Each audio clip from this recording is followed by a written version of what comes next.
Greetings, fellow readers. Author Jonathan Yeakey here, and welcome to the most important writing tips ever, where we'll give you just the tips and so much more. With me today is the author of two books, Monsters Eat People and Robots Need Love, Nigel Church. Nigel, how are you doing today? I'm doing great. Doing good, good. Thanks for joining me here. For those unfamiliar with your work, how would you describe your writing style?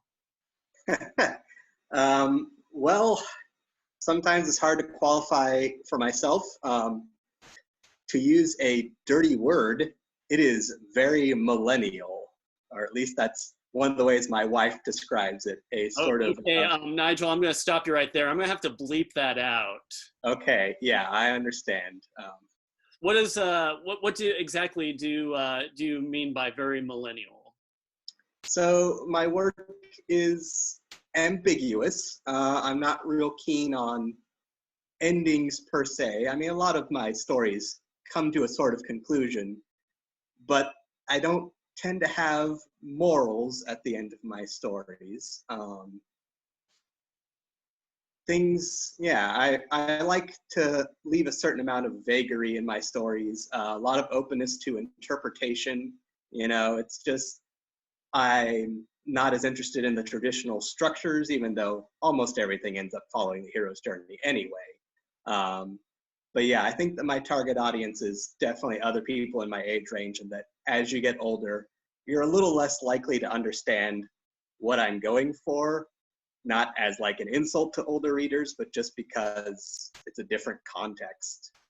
Whenever I'm pitching my book to other people, I always have to change it depending on the age range they fall into. Mm-hmm. Like when my mom read my book, the word she used to describe it was, "Oh, it was interesting."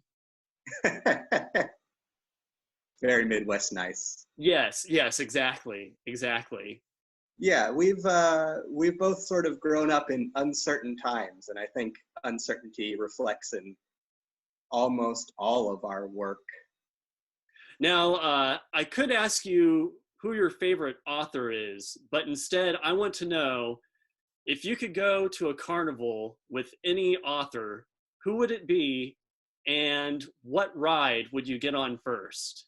Okay, to a carnival. That definitely does change the context,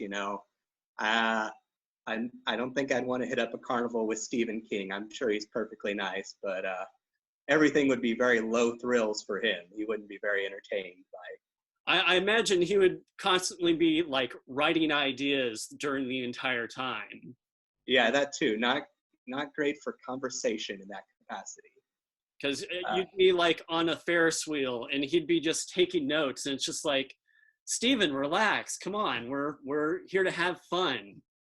I guess I'm going to cheat a little bit, because my answer is someone who doesn't just write books, although I've enjoyed his books. And I think many people would not be familiar with him, but there's a comedian called Demetri Martin. Oh, yeah, yeah. He had spots on The Daily Show. He's known for his off-kilter observation of things. He looks at normal objects and like makes jokes about it that you just wouldn't expect. And so it might be interesting to see him deconstruct a carnival, or what things he would see that other people might not. I could see that being a good web series. That'd be like Comedians in Cars, but comedians at the carnival. Yeah, you gotta get the interview in like really fast as you're climbing to the top of the roller coaster. That's a very original choice. So who would you say is your favorite author? It's the classic answer of, oh, I don't want to pick just a favorite, but if it sort of comes down to it, my favorite, partly in terms of most influential author, is Neil Gaiman. Okay. And what lessons would you say you've learned from their work? So he himself pays honor to prior authors, which I think is kind of very humbling. He states over and over that like this part of his work came from this author. one of the phrases that I've really taken to heart and has been sort of comforting in my doubting of my own work is he says that you have to sound like other people for a long time before you start sounding like yourself.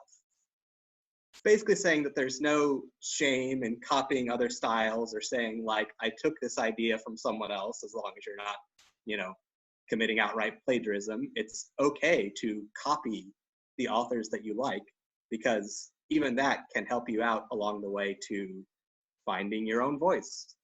I mean, I guess you could say that's true with really any art. I mean, if you're a musician, you're going to be emulating the style of the musicians you like. So that makes a lot of sense. Mm-hmm. Now, both of your books are collections of short stories. What would you say is the advantage of writing short stories over a single novel? There's a number of advantages, although I would say that a lot of them are self-serving advantages. I have ADHD, which tends to lead to a sort of fount of creativity for people like me, but also a real difficulty for putting that into action. I spent years trying to write a novel, as so many people have, as probably you have, as people who will watch this have. We've all struggled with that concept of, I've got to write a novel because novels are serious writing. But along the way, I realized that like, I could definitely write a certain amount of words, but it causes me to worry a lot less about the word total writing short stories. My stories range between, I think one of them is just under 1,000 words in my most recent book, to upwards of like 16,000 is another one in the same book. But I'm not worried about the word total because I'm not trying to accomplish a novel. Another thing I said to myself is like, I read a lot of short stories. I enjoy short stories. I don't consider them like a lesser art form. So why should I hold myself to the standard of writing a novel when I myself think short stories are just as good? Another thing about my particular writing style is that I'm not quite as concerned with plot or characterization. I mean, those are important things, but the chief thing that I've realized I try to get across with my stories is a feeling, is I try to impart a certain tone or emotion to people. And you'd have a lot harder time justifying that with an entire novel. You know, I'd have to work a lot harder with plotting certain things out and building up certain characters. Not that there isn't room for character development within a short story, but those things would come more into focus with writing a novel. And so far, I haven't been interested in doing that. Nigel, I couldn't tell you how many novels I've started over the years. I have an entire box just full of false starts that I swear I'm going to get to someday. That's really the hard, for me, I can definitely relate to your ADHD, because the hardest thing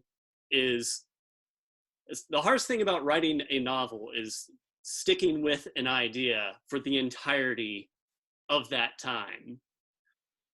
They say don't judge a book by its cover, but they never say that about a title. I find both titles of your books very intriguing. For a collection of short stories, how do you decide on a title? Well, there's an idea that I immediately rejected out of hand, which was to pick one of the short stories and have that be the title of the book, because that always seems to convey to me as like, yeah, read my book of short stories, but the one I named the book after is really the best one, so you better put your expectations there. Along the way with my first book, I kind of accidentally set myself up with a theme that can cover it across most of the short stories within the book. My second one, I much more deliberately tied the theme in. Sort of my first book, I established that I wanted to get to the point right away. I made it very clear what my book was about, was that horrible things were going to be happening to human beings within this book quite frequently. And I'm very fascinated with monsters in the Lovecraftian or Stephen King sense, which is suggested by the tentacles on my cover. My favorite monsters are the unknowable ones, these sort of abject horrors. Also, the monster of man. Mm-hmm. The true monster. Then I set myself up for a theme. I don't know if this will continue, but a third book's probably a bit of a ways off, of noun, verb, noun. So I stuck with that with Robots Need Love. That one is much more tied in. You have to see the cover of that one to like fully appreciate the titling, because there's a dismembered robot arm on the cover. So depending on anyone looking for some exciting robo-erotica. That's a big market though. Yeah, I know. I really should be capitalizing. As we should all. Clearly the future, and with all the robot developments, the audience for that must simply just be growing out of control. That's right. I mean, Nigel, robots need erotica too. Yes. Oh, now perhaps I do have a next book title. So Nigel, the title of this is The Most Important Writing Tips Ever. What would you say are your most important writing tips ever? One thing that's really important is that novels, short stories, whatever you're writing, gets written one word at a time. If you've written 10 words that day, that's 10 more words that you don't have to write later. Like, I think that really doing writing in the moment, it feels like almost nothing is being accomplished. You have to wait like a couple months to be able to look back and say like, oh, actually I did get quite a few words written, even if it took a very long time to get to that point. So yeah, just one word at a time, and eventually it does get done somehow. The other bit that I've really taken to heart in terms of storytelling, and I'm sort of meant to look this up, but it's unfortunate I can't remember the author who said it, but he said that stories grow in the dark. And this is to say that there should be more to your story than what you show your audience. Don't write down every single component of your story that comes to mind.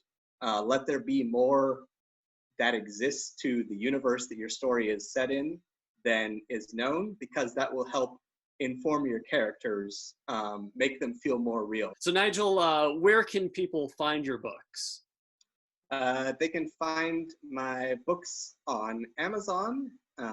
If you live in the Columbia area, Yellow Dog Books and Skylark Books both stock my book. And recently, both my books have been added to the Daniel Boone Regional Library and the Kansas City Public Library system. There's a couple different locations within the Kansas City Public Library where you can check out my book, and feel free to do so. This isn't a source of income for me.